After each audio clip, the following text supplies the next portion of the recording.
രാഷ്ട്രപതിയുടെ സന്ദർശനവുമായി ബന്ധപ്പെട്ട് ഏർപ്പെടുത്തിയ ഗതാഗത നിയന്ത്രണം ലംഘിച്ച യുവാക്കൾ കോട്ടയം പാലായിൽ ഗതാഗത നിയന്ത്രണമുള്ള റോഡിലൂടെ 3 യുവാക്കൾ ബൈക്ക് ഓടിച്ചു പോയി. പോലീസ് തടയാൻ ശ്രമിച്ചിട്ടും വാഹനം നിർത്തി.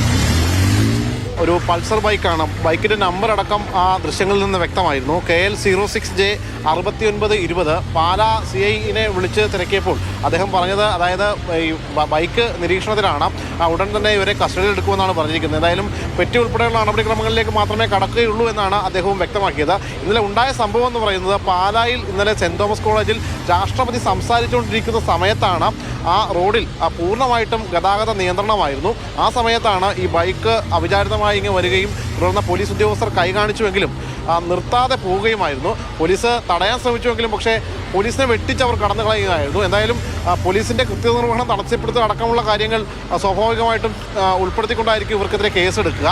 നിലവിൽ ഇപ്പോഴും നഗരത്തിൽ ഗതാഗത നിയന്ത്രണം തുടരുകയാണ്.